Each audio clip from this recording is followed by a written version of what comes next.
Somos la diócesis de Sonsón Río Negro, una iglesia que se renueva con el Evangelio. Fuerza de Dios, 2020, año de la penitencia y la reconciliación.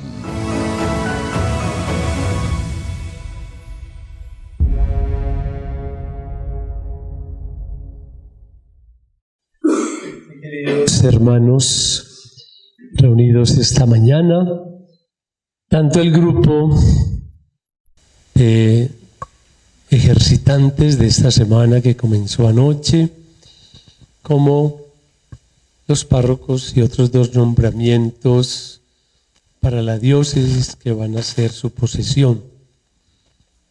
Es una celebración entonces muy diocesana, muy en función del trabajo que nos toca hacer a todos para cumplir la misión de la Iglesia en nuestra diócesis.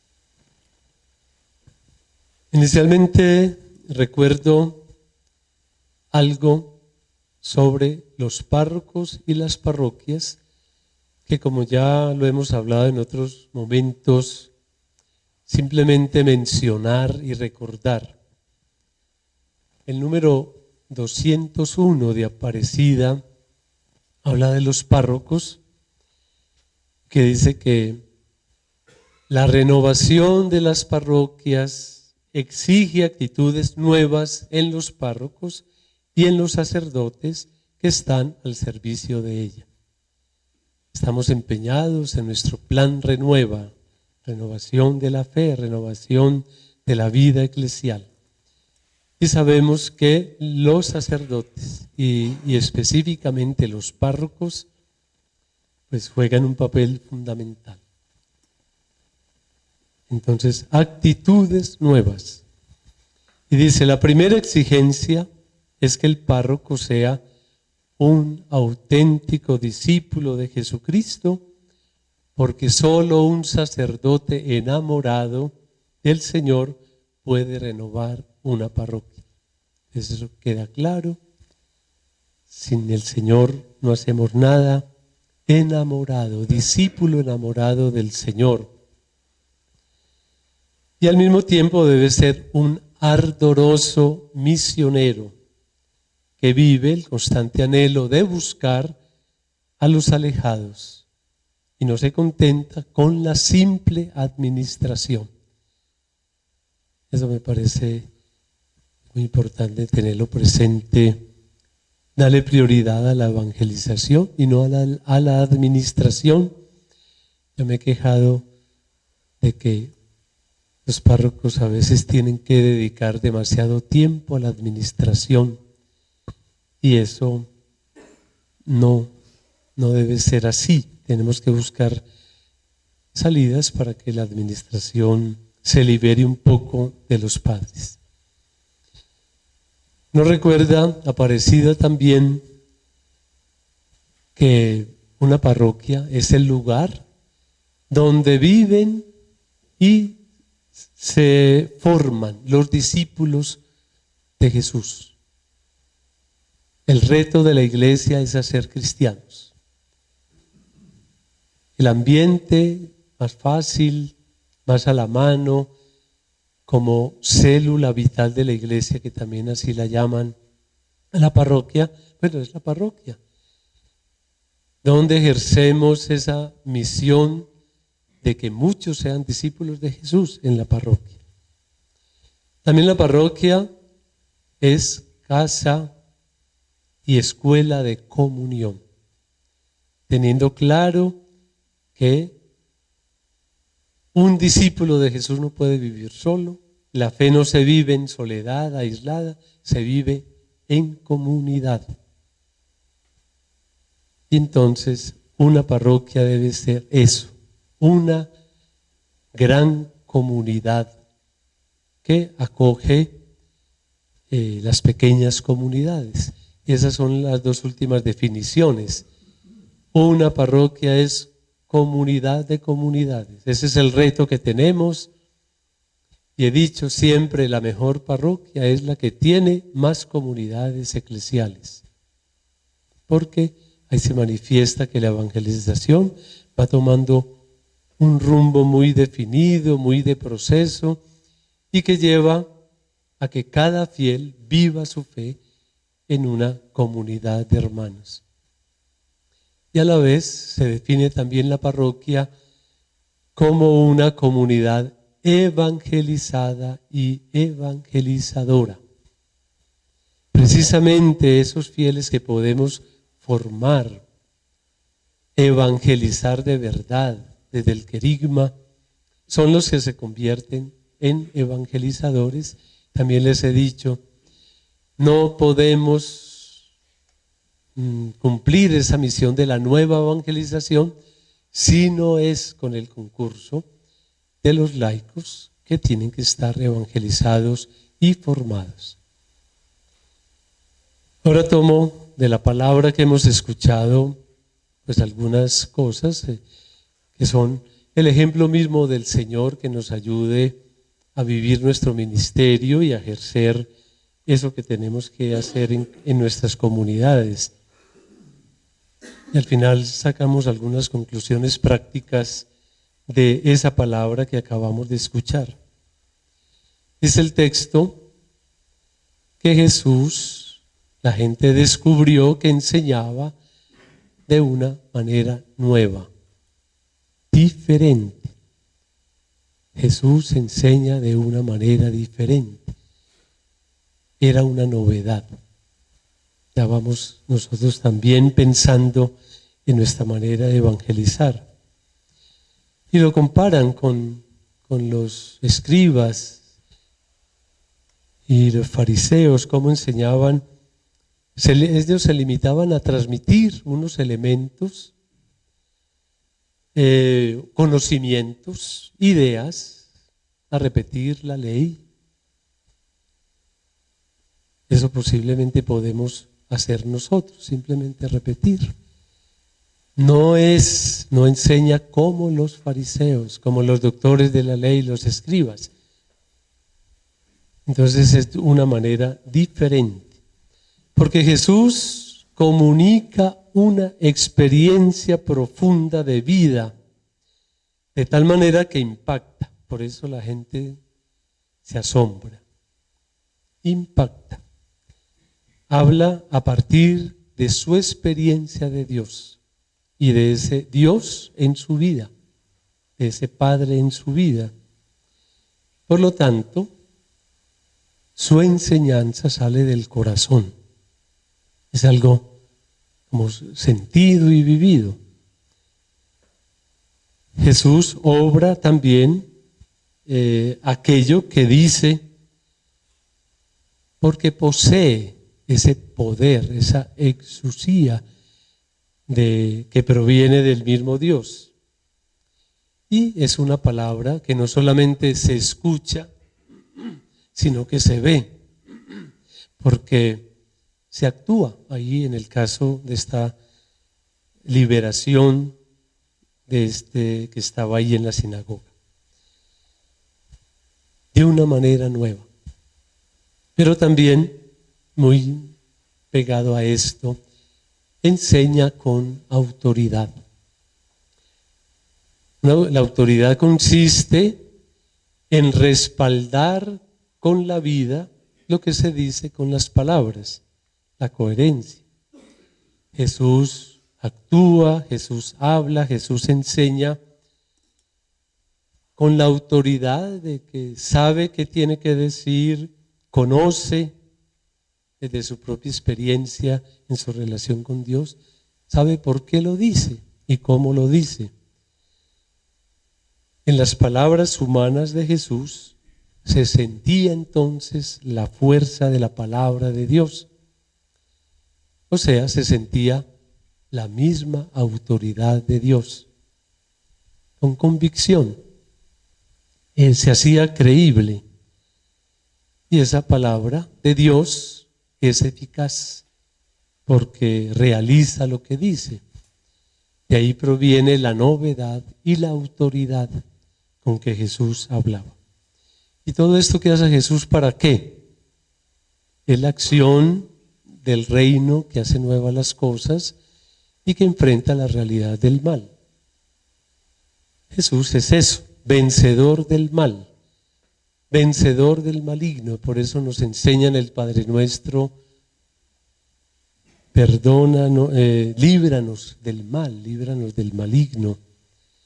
Y en Jesús se cumple eso, es el que vence el mal. Jesús combate y expulsa el poder del mal que se apodera de las personas y los saca de sí mismos, los aliena. El ser humano es liberado por Jesús. Es la acción de Dios para vivir en dignidad y conforme al querer de Dios. Dios ha creado los seres humanos para que seamos libres y no para que estemos sometidos a las fuerzas malignas que van a dañar, van a malograr el proyecto de vida que Dios tiene sobre cada uno de nosotros y el proyecto que cada uno tiene sobre sí también. Esa palabra de Dios, que es poderosa, tiene un efecto inmediato sobre la esfera del mal. Y por eso el espíritu inmundo, el espíritu hostil a Dios, el demonio, se siente amenazado ante la presencia de Jesús, ante la presencia de ese reino de Dios. Entonces, nosotros, mirando este testimonio de Jesús, necesitamos una iglesia coherente, que tenga mucha autenticidad, que tenga autoridad. Coherencia entre las palabras, entre la predicación, con lo que se hacen. O sea, los hechos que le den validez a las palabras y nos hagan creíbles. En este momento de la iglesia, frente a todo lo que ha pasado, frente a escándalos, que se pierde confianza, precisamente nos toca, con esa coherencia y autenticidad, ganar la confianza, recuperar la confianza de la gente y de los fieles. Y hay que recalcar entonces que no nos tengan que decir que venga otro de fuera de pronto, ve, este sí habla con autoridad y con novedad. ¿Eso qué está diciendo? Que los que hemos oído hablan cosas viejas, porque si lo nuevo lo tiene el otro, entonces podemos tenerles lo viejo, y que somos repetitivos y canzones. Palabra que no sean vacías, que tengan raíz. Ahora les decía, lo que Jesús habla, y por eso su autoridad viene desde dentro, desde su experiencia. Que no hablemos palabras superfluas, repetitivas, repetimos lo mismo, no salimos del mismo sonsonete. Y por eso son palabras que no llegan al corazón. Y por eso no estamos haciendo nueva evangelización. Bueno, ya hay una referencia adelante a esa nueva evangelización. Otra cosa que aprendemos es que es la primacía de la palabra, porque Jesús llega a la sinagoga e inmediatamente se pone a hablar, a predicar. Él va a la sinagoga para enseñar. Su preocupación principal es comunicar la palabra de Dios con la fuerza del Espíritu. Ahora les hablaba sobre lo administrativo. Entonces nosotros a veces descuidamos algo tan esencial como el anuncio de la palabra por estar entretenidos en otro montón de cosas que son secundarias y que no hacen parte directa de la verdadera evangelización. Primacía de la palabra, urgencia por el anuncio. Hay una cosa curiosa, que en la sinagoga, que es un lugar sagrado, el lugar sagrado de los judíos, pues haya una persona como endemoniada. Un espíritu inmundo. Ya no sé, a los exégetas hay que preguntarles eso por qué podría ser, pero yo simplemente lo remito. Bueno, el mal existe en todas partes. Y dentro de la iglesia, y dentro de nuestra comunidad parroquial, también está metido el demonio. Puede estar metido el demonio, el mal.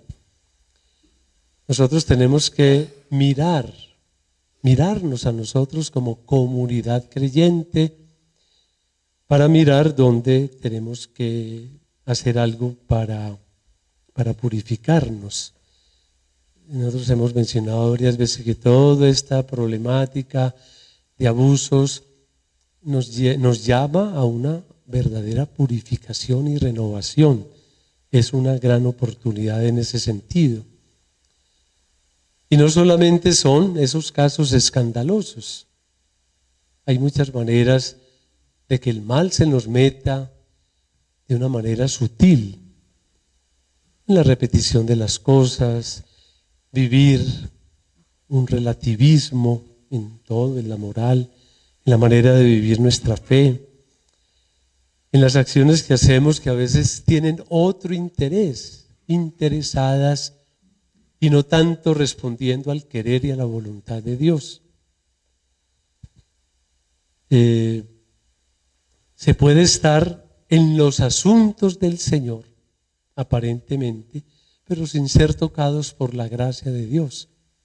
Estar metidos. Y eso le pasa al sacerdote, al párroco, le puede pasar al sacristán, al catequista. Nos volvemos simplemente funcionarios sin ser tocados, aunque estemos en los asuntos del Señor. Porque sería muy triste estar uno en la parroquia sin ser, estar sin ser lo que debe ser.